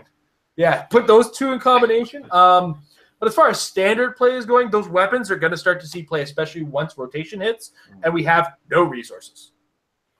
Even with resources, the resource collection pool that we have right now, they're not necessary halves. I mean, Kree Supreme Intelligence makes Jakeem Thunder great. The round table, you still have to build around it to a certain degree. It's not like I can use this on every team thing. You do have to have a certain amount of build to make that work. So the weapons do play a part. I mean, look at Howard Brock's winning team. He didn't have a resource. He had a symbiote. Yep. Can you imagine adding more weapons to that? Yeah. That's bonkers. I don't know. What do you think, Tom? Mangog comes to mind. Certainly as a piece to make a fairly immediate impact. I think the Carnage is pretty awesome. I think that there are others. I mean, there's a lot, honestly, in this set that we can talk about. So I think that the weapons are the biggest individual add. But as far as figures are concerned, a couple of those Colossal Retaliators and others besides. I don't know. There's a lot. I feel like next week would be a good time for some power rankings. What do you think? Yeah, not a bad idea. So you gonna be available next week? Jay, your thoughts? Yeah, the weapons, especially now that you can use them with resources or use them after rotation without resources. You're also going to be more likely to use them after this rotation coming because we're presumably losing all of our traditional style entities, so there's no reason not to use equipment on every character at that point, pretty much. As far as Rock Age goes, I don't know. I feel like Unimind is already good enough, but with all of the extra access to stuff that you can get in the Golden Age, that could be some pretty scary stuff. There aren't that many. You can get Pulse Wave off of Genisvale, so yeah, it's gonna be some scary Uniminding. Yeah. All right. Next up, Dan Durrett. Favorite modern Colossal and why? It does not have to be from Thor. Then I have to say Ameridroid. Yeah, I was going to say Ameridroid too. Yeah. And why is because he relocates the target whether he hits or not. That's so good. Yeah, that's pretty huge, to be brutally honest. Carnage is a close second, though. For only 10 points, it's pretty great. But the fact that you can get Colossal Retaliation and also spend an extra few points to get those symbiotes on there, they are very valuable. You just got to have a way of getting them nice. It is. But I think Ameridroid is my number one. Yeah. Jay? Clearly, it's Flora Colossus, and you're both wrong. One of us is. As far as actual answer goes, I feel like it's hard to argue with Ameridroid in general, ever. Although Dormammu is very appealing with Mystics and the can be problem roll 3 dice and what he can do. His positioning nonsense is also potentially really cool. So, true. Say something other than Ameridroid because you two share a brain. You know, it's not a good one. Great minds think alike. Fools seldom differ. So, man, Nathaniel is definitely taking. In the Discord, I've set up a chat called Troll the Metal Lab. Some people are taking advantage today. Absolutely right. It is definitely catching my attention. That's for sure. All right. I think that's all of them. Okay, so we pull up McConnell Lamar. How viable do you think the Casket of Ancient Winters will be in competitive play? We'll give it a second to actually take a look at that one, because what do you think? I'm gonna. I must admit, I am not sold on it. And this is one of these game elements that comes along every now and again. Let's face it, probably more often than I like to admit, where I don't get it. And then someone else is like, look, it wins all the games. I'm like, I can see now that it wins all the games. So I'm going to go on my usual position and say, at this point, I'm not seeing it as being a dynamite game-changing element. But feel free to prove me wrong. I'm sure someone will. All right. And I'm looking at it and saying, yeah, that is it's one of those things where you look at it at first, and I'm going to say it now, it's going to be bigger than I think you're currently giving it credit for, and I'm actively giving it credit for, because of the fact that it does give an action token to each active player's characters within 7 squares without the Asgardian, Cosmic, or Deity keywords. It's not like it's bad. It's not bad.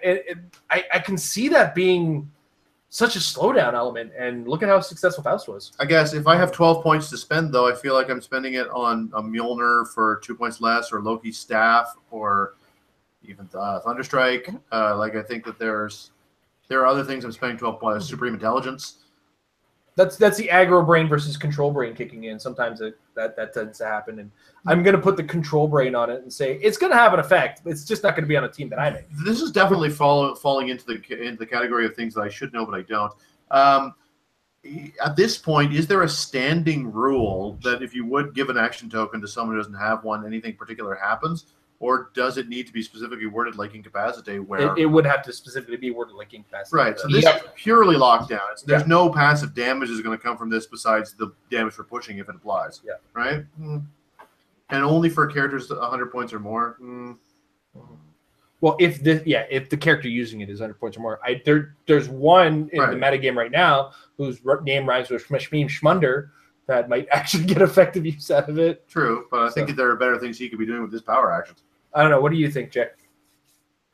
I feel like it's going to be future good, because as is, taking the power action and essentially only getting 1 turn out of it is Like, theoretically, if Odin Prime wasn't giant, he would use it amazingly, because he can take the power actions, still do stuff, but still kick off the reloading thing. So I feel like when we get a future character, or sorry, when we have a future character that can do that, and we have Asgardians, deities, whatever to go with it, yeah. But as is, like, I don't really see so many of your own figures that are going to be immune, so that's going to hurt them too. And the fact that it's power action, and then you only get 1 use of it for your opponent, basically, and it hurts your team twice. If you're not, I mean, you shouldn't. It shouldn't, because you should be building properly around it. But it's a power action for the tokens. And what are the keywords that are immune? Asgardian, deity, and what? Cosmic. Yeah, none of those are really that common, so it should be somewhat effective. It has potential, but right now it's a no. Even then. If the Unimind shows up like people are talking about, it's gonna be rendered not worth the time. And the more and more I think about it, and the more and more I actually read it, it's like, hey, this is just not gonna be a thing. We'll see. Yeah. Prove us wrong. Yeah, prove us wrong, somebody, please. All right. I believe that's everybody in Facebook. That is. I'm gonna give a quick refresh, and then we move to the chat. Yep. All right, we move to the chat. All right. KJ Foster, with all the hype of Mighty Thor objects released, what are the best pieces for the Mjolnir object? I think we said Mistress Death already enough times. Is that enough times? Or yeah, no, Mistress Death is definitely pretty awesome. She's pretty good. Let's not forget the Chase Superman. Oh yeah, 9 range. Yep. 9 range, with full move charge. Jeez, yeah. Remember that whole thing where you're stuck in your charge? Not anymore. Oh man. Amber would have wrecked house if she had that option. I feel like the Destroyer's not bad. Am I misremembering the Destroyer? The base Destroyer or Odin the Destroyer? No, the base Destroyer. Doesn't he have charge? Yeah, but he's also giant, so it's a moot point. Oh yeah, you're right. He is a giant. Yeah, he won't be able to equip it. He's Yeah, a giant, yeah. A lot of good it's going to do when he's. Yeah, you're right. When he's not able to use it. Correct. Yeah. Jay, anything you want to add on there? I feel like everything with range now is just a call-in, so it's hard to say. Besides Mistress Death and that Superman, which I already mentioned, sadly, yeah, because you're really good outside of Superman or whatever. You're not going to have a close character that also happens to be amazing. Actually, you know what? Okay, here, Venom Pool, because he has 5 range and exploit weakness. Right. That could actually make him somewhat more viable. He's actually able to attack you more reliably. Supreme Intelligence wouldn't work that way. No, that would be cool. Wait, what? I was just rereading Mjolnir, and I'm like, yeah, it wouldn't trigger with Supreme Intelligence, but that would have been cool. Well, yeah, because then it wouldn't be an auto lose against Proteus with him. Right. Yeah. All right. Well, he does have like a 13 range still, doesn't he? No, he's still got a big range. Yeah. Just, It's not. You're not able to do it across the board. Aaron has a nice little joke question. Who wants to trade me their Beta Ray Bill or Thunderstrike equipment? I'll let you know if I pull any, but the answer will be no. Yeah, the answer will be no, but I will trade you a Beta Ray Bill if I have a second Beta Ray Bill with his equipment. Kitchen Foster, what mighty Thor chases are viable in the 400-point format for the Rock Tournament in Atlanta? That is a very fantastic question because that's also very relevant with it coming up. I believe Loki is viable. I don't know how to use Loki yet.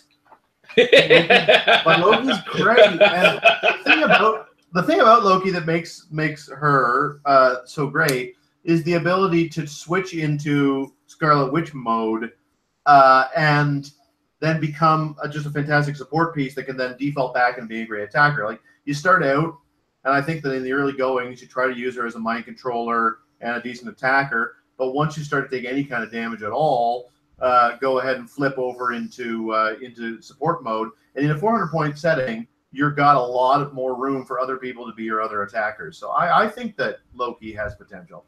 But again, smarter people than I will make that work, or will decide that it doesn't. Jay, while I kind of look through the chases right now, I've been trying incessantly since I determined that I was getting a trade for Loki to make a team that worked. Yeah, I think Beta Ray Bill is probably just the best overall option. Thor. Yeah, I think the definitive answer is good old Beta Ray Bill. Second is Loki. And the rest are kind of, unfortunately, no. Yeah, I can see Beta Ray Bill because of his range, his weather manipulation power. I mean, Odin's pretty good. Like, he's a spicy meatball of points. He's okay. He's all right. He's decent. The Odin sleeps top impervious. Once we get rid of the Green Arrow call-in, will just be a force to be reckoned with. Hopefully.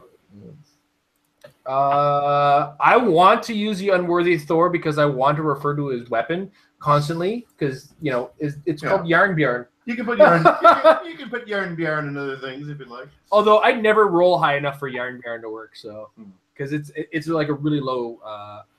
It's 9 to 11 become crits, yeah. 9 to 11. So he's traded invulnerable. That's so cool. It's so cool, but it can be a win. That's so bad now, though. Like 1 set ago or 1 year ago, that would be so good, but now it's actually bad. Yeah, it's worse. Well, it's worse. I don't know, it's bad, but it's not great. Yeah. I would call it bad because you can just outwit him and just chew through that dial. What? Yeah, Valkyrie is a 30-point starting line. 30-point starting line in Valkyrie. It's kind of crazy. Valkyrie at 95 points is a good piece. Yeah. To be fair. Yeah, she's pretty good. Wing symbol, sidestep, can only carry characters that share keyword with her with his Asgardian defenders, deity warrior. There's a couple good defenders out there. I don't know if you heard. Again, like, it's interesting. The reason why Loki came to my mind is because he specifically said around the 400-point setting, and because Loki is both attacker and supporter, it's nice to put Loki, I think, on a big team. But I just love that Loki, and it's the one I pulled, so I'm naturally more close to it. And I love that storyline so much. Same reason I like the SR Thor based on the same plot. I think there's some longevity to Thunderstrike because of the way his weapon works. Like if Thunderstrike on his own, Oh, but you can't start equipped with the weapons in the limited format. You can't? No, this says begins the game or starts the game or whatever. Starts the game with it. I would think that would be so okay. wait. This would work. Limited says work? can't. Have they confirmed Limited says no equipment during force construction, which is why Night Lantern works. Okay, so it's specifically during force construction. Yeah. Okay, No, so it would all right, work. so And let's not forget that with Thunderstrike, you've got the Avengers TA, so that's like 10 starting movement. yeah. Go. Oh Take a dump man. on an already kind of not great team ability. Yeah, but I do like what he does. He does have empower and enhancements. So at 115 points in the 400 limited format, you can add a lot to that team. That's all going to be getting +1 damage. Yeah, double down those 19s. Yeah, man. Let's 2 straight click to 19D. Yeah. Since when did Eric Masterson deserve this? But oh well. And I also want to point out that Eric Masterson himself, just the uncommon figure, also way better than he deserves to no be. kidding. Like, did no one read the comics? He sucks. Why is he giving people enhancement and using perplex? I don't care if it's perplex as a power action. He has willpower. He was such a it was when I started reading Thor, but he's still not that cool. I have to admit he's that. A dork. Such a nerd. All right, next up, David Logan. So there are some players who have started to run old rules games. Do you think that will take off? Is it healthy for the community? If not, how's it different from Rock Age? I think they need to read the new rules, to be brutally honest, because honestly, I've read the new rules. The game changes about this much in the sense that a couple powers got stronger and timing on a couple things changed to the point where it's like I'm no longer spending a 10-minute turn in the beginning of my turn. And I don't think the changes are drastic enough to warrant that. Do I think it's healthy for the community? No, not a chance. Everybody has to be playing on the same rules at all times.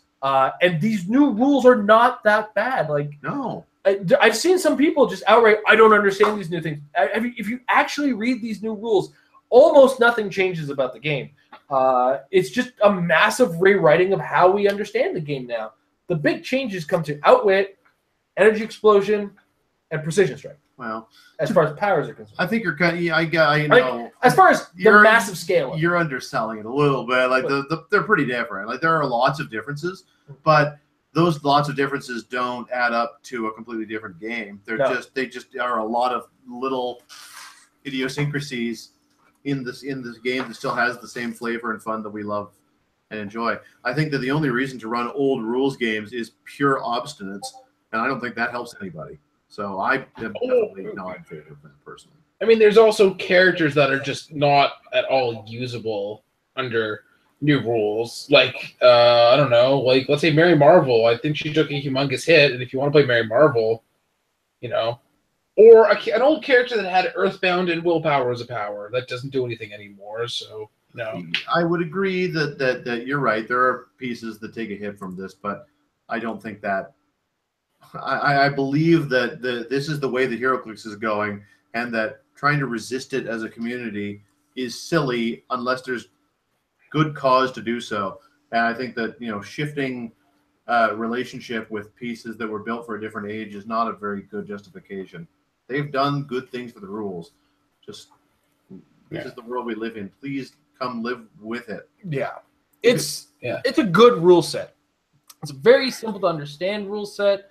The changes seem daunting at first, but to be brutally honest, again, once you really start to get into the flow, you'll only get caught by a couple minor changes here and there, as me and Tom earlier today realized while we were playing our more competitive game.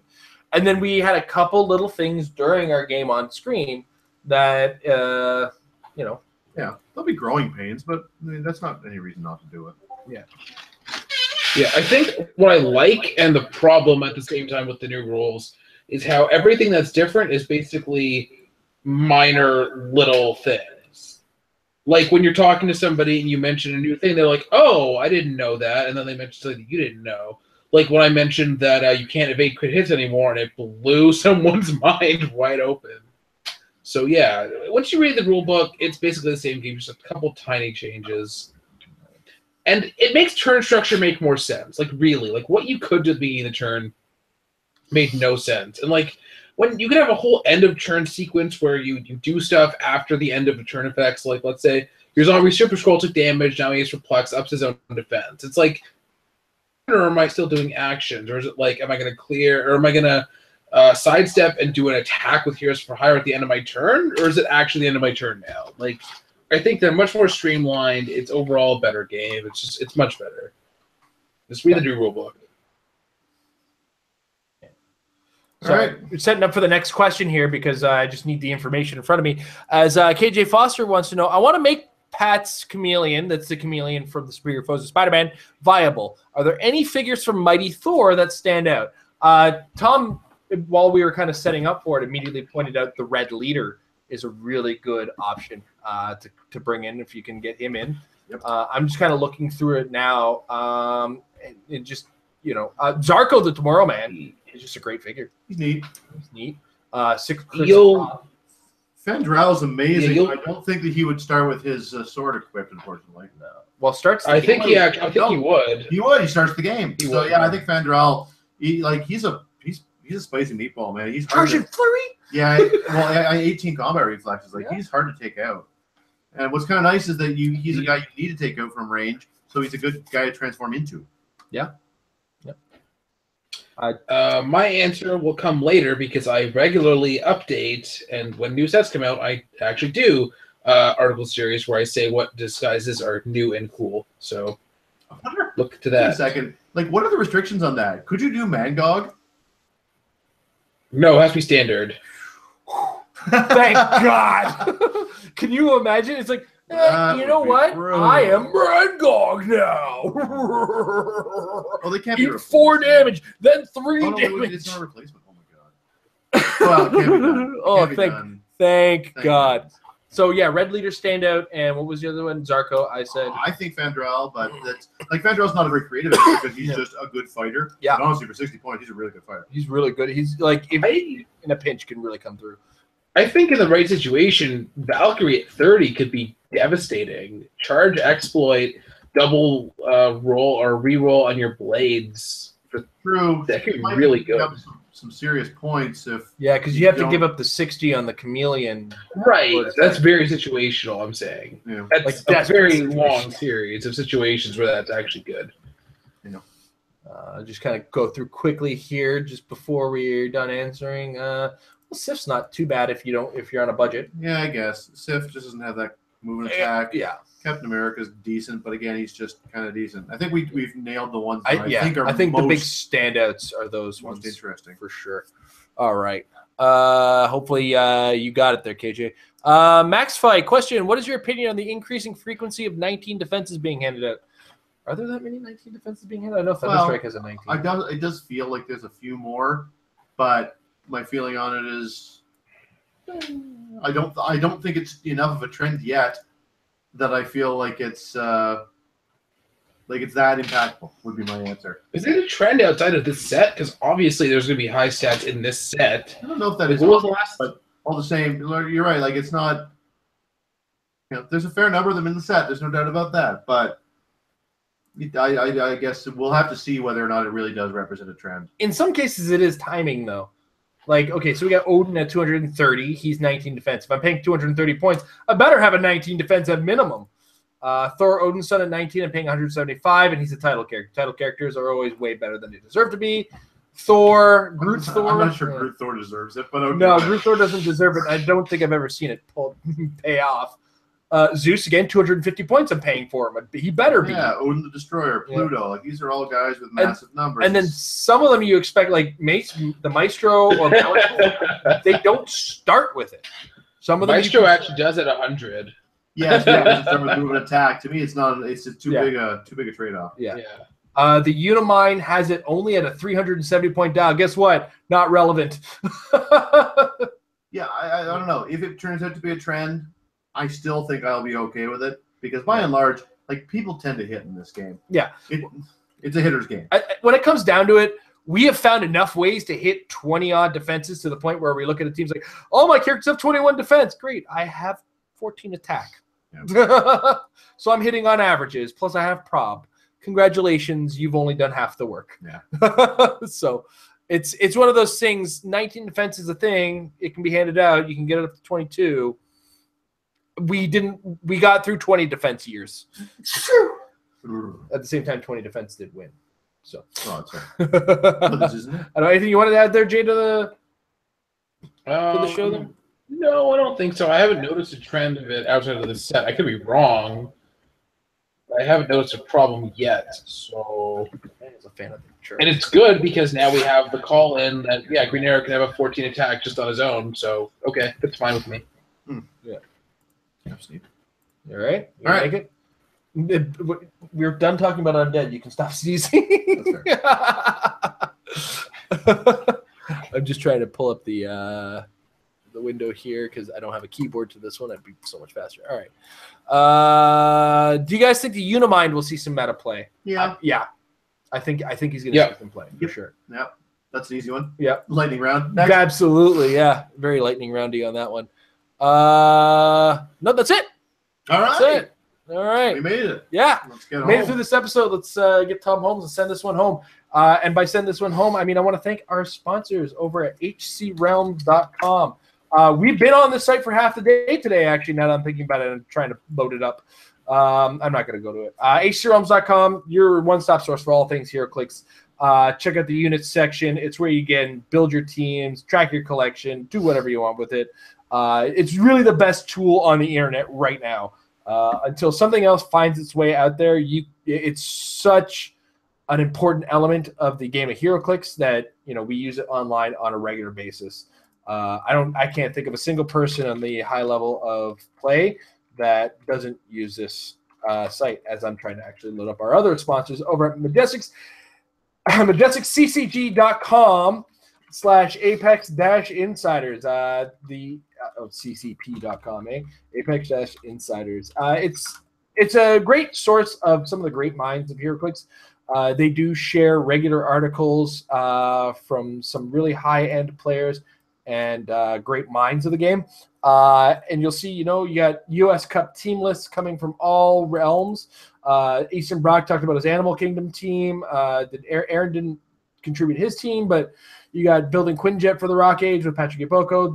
Patrick Iboko is a two-time world champion. Yes. This is a great mind you need. Paris Gordon is a former world champion. Tigran Pitaduluz is a Brazilian national champion. Easton Brock is a regular just winner. Super qualifiers. He's a winning machine. I do occasionally contribute as well, so it's not necessarily a winning mind, but it is a beautiful mind. Right. Jay is also a regular contributor to the site.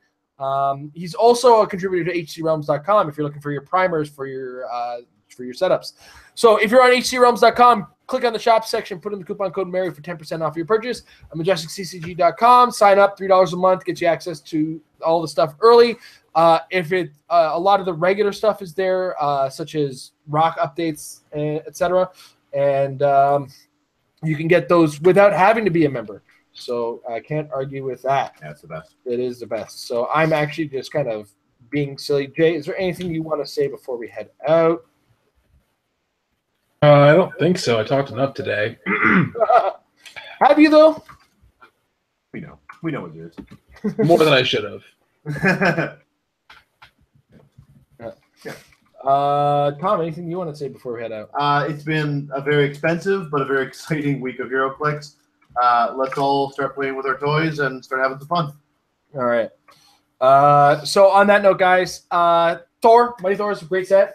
Undead, also a very surprisingly awesome set. Super fun.